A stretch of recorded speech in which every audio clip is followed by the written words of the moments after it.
Sebelum melanjutkan, jangan lupa subscribe dulu, terima kasih. Bab 195, aku bekerja keras untuk mengejarmu. Meski pada awalnya dia tidak mau pergi, dia tidak mau memberi kesempatan kepada bibi ketiga. Jadi, setelah bibi ketiga pergi, Mukiki pergi menemui Huang Yu. Bagaimana kalau aku meminta kakek untuk membawa putrimu, bukan aku? Dia baru berusia 17 tahun. Apa gunanya dia pergi? Huang Yu tertawa. Tapi Xiaoqi, sebaiknya kau jujur padaku. Apakah kau sudah punya seseorang yang kau sukai? Mukiki terkejut. Dia tidak menjawab terutama karena dia tahu bahwa begitu mereka tahu tentang hubungannya dengan Seng Xiao, mereka mungkin akan menganggapnya memalukan. Mungkin mereka bahkan akan mengusirnya dari keluarga. Kurang lebih. Mukiki memberikan jawaban yang ambigu. Tapi kamu tidak bisa bertanya siapa dia. Aku sudah dewasa. Aku akan mengejar cintaku sendiri. Gadis nakal. Huang Yu tidak bertanya lagi. Tentu saja, dia tidak akan mengaitkannya dengan Seng Xiao. Meskipun mereka pernah berpapasan di beberapa titik dalam hidup mereka, orang-orang tidak akan membayangkan Seng Xiao, putra mahkota Huang Yao, benar-benar akan jatuh cinta pada seorang gadis muda seperti Mukiki. Jadi, Mukiki lolos kali ini. Ketika dia sampai di rumah, Seng Xiao sudah ada di sana, mengenakan kemeja hitam, duduk di ruang tamu. Dia sedang membaca beberapa dokumen dengan penuh konsentrasi, tetapi dia tidak mengabaikan orang yang masuk. Kamu kembali. Mukiki terpesona oleh wajahnya yang serius. Dia terutama terpesona oleh penampilannya saat dia mengenakan pakaian hitam. Dia tampak tak tersentuh tetapi sangat memikat. Mukiki teringat akan permintaan kakek Sen. Jadi, dia berjalan dan berdiri di depan Seng Xiao dan mengambil dokumen-dokumennya. Dia duduk di pangkuannya dan berkata, kakek akan mengajakku ke pesta ulang tahun, dan... Lalu apa? Seng Xiao bertanya dengan nada mengancam. Dan, dia ingin mengenalkanku pada seorang pacar. Mukiki menundukkan kepalanya sambil menggambar lingkaran di udara dengan jari-jarinya. Jadi, kamu akan pergi. Seng Xiao memiringkan dagunya dan bertanya. Saya. Apakah kamu sudah bosan dengan hidupmu? Seng Xiao mengangkatnya dan menjepitnya ke dinding. Dia menghukumnya dengan cintanya. Apakah kamu sudah lupa siapa priamu? Hah? Mengapa aku harus lupa? Mukiki menjelaskan. Xiao Xiao, aku sudah berusaha keras untuk mengejarmu. Mengapa aku harus mencari pria lain? Apakah kau mengejarku? Seng Xiao mencibir. Akulah yang melindungimu dan mencintaimu. Dan sekarang kau akan pergi kencan buta. Aku memang mengejarmu. Mukiki menjawab dengan wajah serius. Aku sudah lama menyukaimu. Tidak bisakah kau merasakan perasaanku yang dalam padamu? Kali ini, Seng Xiao menganggapnya sebagai jawaban yang menarik. Seberapa dalam? Bagaimana aku bisa menunjukkannya padamu? Kau tahu kau menggodaku lagi.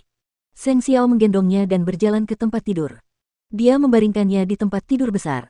Mukiki mengira mereka akan berciuman. Namun, Seng Xiao malah membalikkan tubuhnya dan mengangkat roknya. Kemudian, dia menepuk pantatnya yang bulat dan lembut. Mukiki menitikkan air mata. Kamu menindasku. Seng Xiao tahu dia kesakitan. Lalu, dia mengusapnya. Aku hanya ingin kamu mengingatnya. Bagaimana kau tahu aku tidak akan mengingatnya? Aku mengingatnya dengan baik. Kemanapun aku pergi, aku akan mengingat bahwa lelakiku adalah Seng Xiao. Dia adalah iblis yang sombong. Namun, dia juga lelaki yang bijaksana. Dia paling suka menggodaku. Namun, menurutku dia tetap menawan. Setelah mendengarkan kata-katanya, Seng Xiao membungkuk dan mencium pantatnya. Mukiki memerah dan menutupinya dengan tangannya. Aku belum mandi. Bagian tubuhmu mana yang belum pernah aku cium?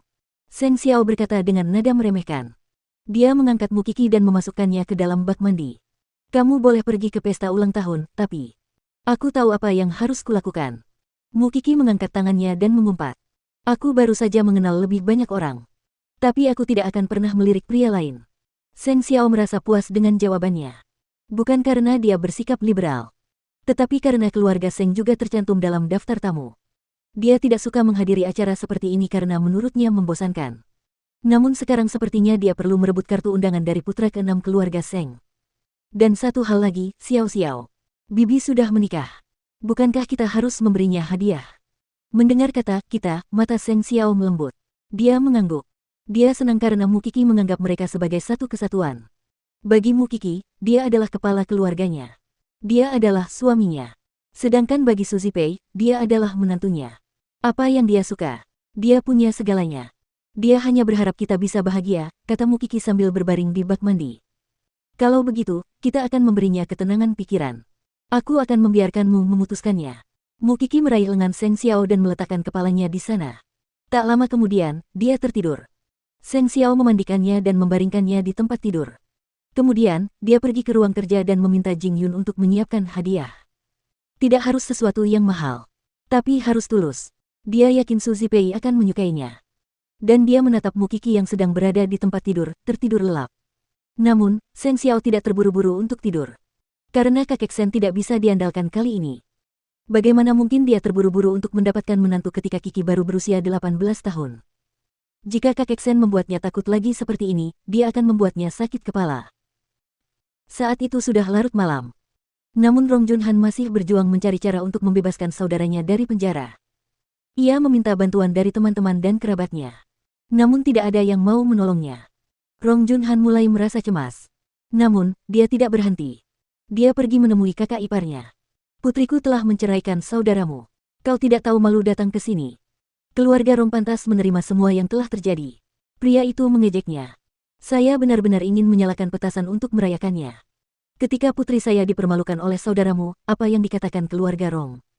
Sekarang hebat, karmamu telah datang. Rong Junhan telah menduga hal ini akan terjadi. Namun, dia tidak punya waktu dan tenaga untuk berdebat. Jadi, dia hanya berjalan keluar rumah. Orang-orang ini bahkan tidak mengganti bohlam lampu di tangga. Saya khawatir mereka terlalu miskin untuk menyelamatkan saudara saya.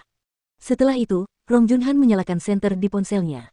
Namun, ada sesuatu yang mendorongnya dari belakang. Dia menjerit dan berguling menuruni tangga. Kali ini, dia tidak seberuntung itu. Apa yang kita lakukan akan terjadi lagi. Kalau saja dia tidak melakukan begitu banyak kejahatan di masa lalu, dia tidak akan harus mengalami hal ini hari ini. Yu Jing segera menerima kabar bahwa Rong Junhan terluka. Ayahnya baru saja dirawat di rumah sakit beberapa hari sebelumnya dan sekarang Rong Junhan juga menderita patah tulang di sekujur tubuhnya. Yu Jing tidak dapat menahan tekanan dan mulai menangis dengan keras.